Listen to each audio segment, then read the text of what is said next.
Hello दोस्तों, चलिए तो शुरू करते हैं आज विक्रमादित्य की एक और बहादुरी की कहानी के साथ।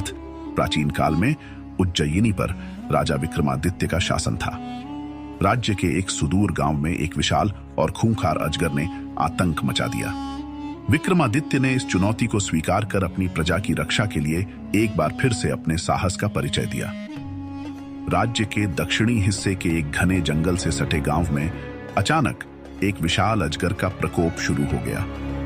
यह अजगर इतना बड़ा था कि वह पूरे गांव में डर और दहशत का कारण बन गया।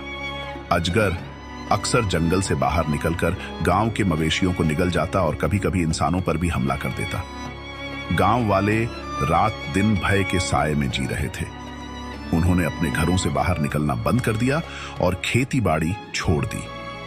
गांव का मुखिया और कुछ ग्रामीण उज्जयिनी के दरबार पहुंचे और राजा विक्रमादित्य से मदद की गुहार लगाई।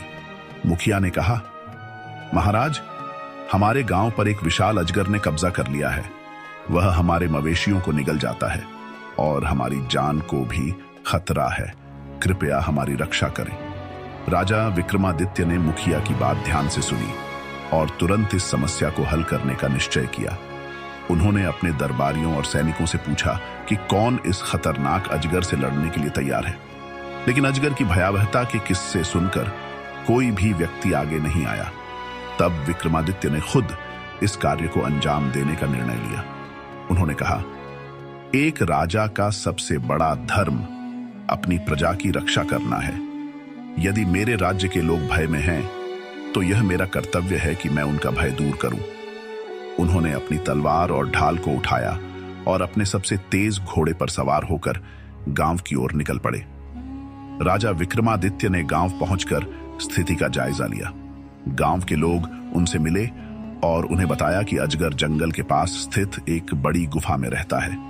वह रात के समय गांव में आता है और हमला करता है।